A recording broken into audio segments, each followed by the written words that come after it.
জাকাত যোগ্য সম্পদ কি কি? জাকাতেবল অ্যাসেট, সব সম্পদে জাকাত হয় না। এই পয়েন্টটা খুব গুরুত্বপূর্ণ, আপনাদেরকে মনোযোগ দিয়ে শুনতে হবে। আপনারা মনোযোগ দিয়ে শুনতেছেন তো? আপনি ধরেন ওই যে উদাহরণ দিয়েছিলাম, গত রমজানের 20 তারিখে নেশাব পরিমাণ সম্পদের মালিক হয়েছেন, দেখলেন সারা বছর আছে এই টাকাটা। তো এই 20 রমজানে তো আপনি এখন হিসাব করবেন, তাই না? তো হিসাবে আপনি কি কি ধরবেন? সব সম্পদে জাকাত নাই। আপনার বাসার যে ফার্নিচার, এটা হিসাব করা লাগবে না। আপনার যে ফ্রিজ, আপনার যে এয়ারকন, আপনার যে থাকার যে ফ্ল্যাটটা, আপনার যে বাংলো বাড়ি, এগুলোতে কোনো জাকাত নাই। আপনার চলার জন্য যে গাড়িটা লাগে, এগুলোতে কোনো জাকাত নাই। আপনার নিজের জন্য যে ল্যাপটপ, মোবাইল, যত কিছু আছে, গ্যাজেট বলেন, এগুলোতে কোনো জাকাত নাই। তাহলে কি কিসে জাকাত আছে? জাকাতেবল অ্যাসেট কি, জাকাতযোগ্য সম্পদ কি, সেটা আমরা শুনি। 1 নম্বর হচ্ছে সোনা রূপা, gold and silver in its any form, যে কোনো ফর্মে, যে কোনো ফর্মে। এটা জুয়েলারি হোক, অর্নামেন্টস হোক, এটা বার হোক, বিস্কিট হোক। অনেকে গোল্ডের বার কিনে না, দেখবেন 999 এর ফাইনেস্ট গোল্ড, একেবারে খাপটাত নাই, 24 ক্যারেটের গোল্ড, 999 লেখা থাকবে ওটার উপরে চকচকে, আপনার গোল্ডের বার, গোল্ডের বিস্কিট। অনেকে শখ করে গোল্ডের প্লেট, টেট, তৈজসপত্র এগুলো কিনে। হ্যাঁ, স্বর্ণের ঘড়ি অনেকে কিনে। পুরুষের জন্য কিন্তু স্বর্ণের ঘড়ি, আংটি কোনোটাই পরা বৈধ না। কিন্তু যদি কেউ কিনে, স্বর্ণের কলম আছে, শখ করে কিনে অনেকে, টাকা রাখার জায়গা পায় না, তো ভাবে যে একটা কলম কিনে ফেলি স্বর্ণের, তারপর স্বর্ণের ঘড়ি, স্বর্ণের এই সেই। তো এরকম জুয়েলারি বলেন, তৈজসপত্র বলেন, যা যা আছে আপনার সব হিসাব করতে হবে in its any form. Gold and silver, এটা জাকাতেবল অ্যাসেট।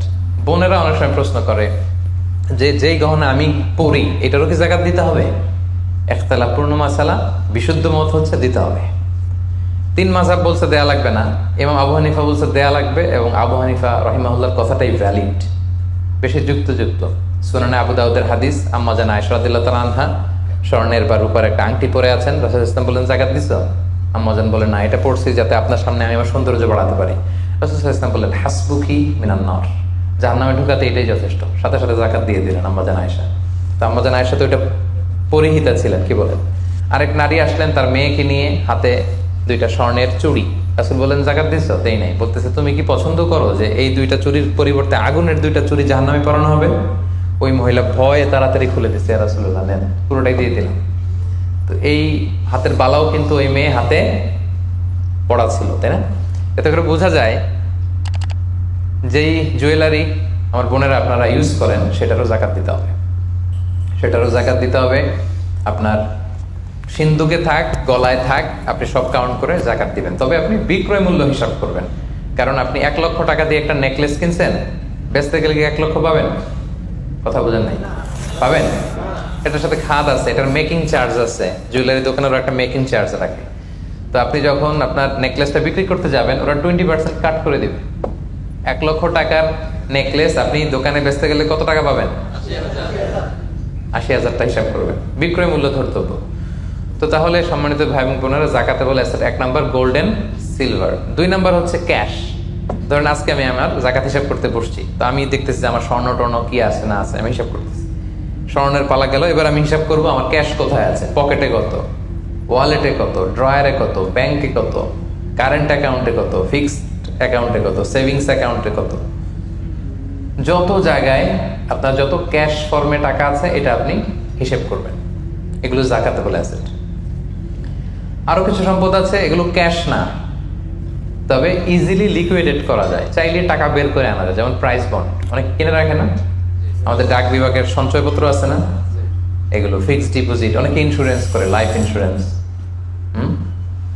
এগুলো চাইলে আপনি টাকা বানাতে পারেন। তো এটা অনেকে বলে, হুজুর এটা তো ম্যাচিউরড হয় না, কিভাবে করব? এটা ব্যাংকে আপনি নক দিলে ওরা স্টেটমেন্ট দিবে যে আজকে এই ডিপোজিটটা ভাঙালে কত পাবেন, একটা স্থিতি দেখাবে। এটা আজকের স্টেটমেন্ট, ওই স্টেটমেন্ট আপনি বের করে নিয়ে আসবেন যে আজকে 20 রমজানে যদি আমি এটা ভাঙ্গাই তো আমি পাবো এত, তাহলে এটার মালিক আপনি, এটা আপনি যোগ দিবেন। তাহলে বুঝতে পারছেন? এটা এগুলো জাকাতেবল অ্যাসেট। আচ্ছা, গেল। এরপরে ব্যবসার সম্পদ, উরুদুত তিজারা, যত ব্যবসার সম্পদ আছে এটা কিন্তু আপনি জাকাতে হিসাব করবেন। উদাহরণ দিই, একজন বিস্কিট ফ্যাক্টরির মালিক, উনি বিস্কিট বিক্রি করে। তো আজকে আমি যে জাকাতে হিসাব করতে বসছি, আমি আমার কোম্পানিতে ফোন দিয়ে আজকে কত carton biscuit ready to sell, কত কার্টুন, ধরেন 50,000 পিস, তো এটার দাম কত, বিক্রয় মূল্য আমি যোগ দেব। তারপরে বিস্কিট বানাতে যে র মেটেরিয়াল, হ্যাঁ, গম লাগে, সুগার লাগে, ইত্যাদি ইত্যাদি যা লাগে, এগুলোর যে প্রাইস, এটা আমি, জি, এটাও আমি যোগ দেব। ওখানে ধরবো না কি, ওখানে ধরবো না হচ্ছে যেটা ফিক্সড অ্যাসেট। ব্যবসার ক্ষেত্রে ফিক্সড অ্যাসেট ধরতে হয় না। যেমন ধরেন আপনার ফার্নিচার বা কারো বিস্কিট ফ্যাক্টরি, তার ফ্যাক্টরির যে জায়গাটা, এটা আসবে না। মেশিনারি, যে মেশিনে করে বিস্কিট বানায়, ওইটা আসবে না। তারপরে ধরেন এটা লরি ট্রাকে করে বিভিন্ন জায়গায় আমি পাঠাই আমার প্রোডাক্টগুলো, এই যে ট্রাকের দাম টাম, এগুলো কিন্তু ধরা হবে না। এগুলো ফিক্সড অ্যাসেট, মেশিনারি ধরতে হবে না। শুধু প্রোডাক্ট রেডি টু সেল অথবা র মেটেরিয়াল, এগুলো ধরবো। শেয়ার বাজার আছে, অনেকে শেয়ার কিনে, এটাও আপনি ধরবেন। ওই দিন আপনি হিসেব করবেন। শেয়ার দুই ধরনের, একটা আছে আপনার প্রাইমারি, একটা নেট ভ্যালুয়েশন করা হয়, পরে এটা একটু দাম বাড়লে অনেকে দেখবেন যে সারাদিন দেখতে থাকে দাম বাড়লো না কমলো, সেকেন্ডারি মার্কেটে এটা সেল করে দেয়, আছে না? তো এটা আজকের দিনে আমার এই শেয়ারটা সেল করলে কত প্রাইস পাবো, ওই প্রাইসটা আমি যোগ দিয়ে দিব। ওকে, আচ্ছা গেল। আরেকটা আছে কোম্পানির শেয়ার কিনে অনেকে, ধরেন বিশাল বড়, বাংলাদেশে বড় কোম্পানি বেক্সিমকো কোম্পানি, তারপর ওই কোম্পানি, এটার আপনি শেয়ার কিনবেন, লং টার্ম ইনভেস্টমেন্ট শেয়ার থাকে, ওইটা কিভাবে ধরবেন? ওইখানে কোম্পানির অ্যাকাউন্টসে আপনি নক দিলে জাকাতেবল অ্যাসেট কত আছে এটা ওরা বলে দিবে। বড় কোম্পানিগুলোতে ম্যাক্সিমাম 40% জাকাতেবল অ্যাসেট থাকে। এই যে লিস্টগুলো আপনাকে শোনালাম, এগুলো হচ্ছে জাকাতযোগ্য সম্পদ। আপনার এগুলোর উপর জাকাত আসে। আজকে 20 রমজান, আমার 1 বছর হয়েছে, এগুলো সবগুলো আমি যোগ দিব। তাহলে জাকাতযোগ্য সম্পদ কি, মোটামুটি একটা ধারণা পেয়েছি না?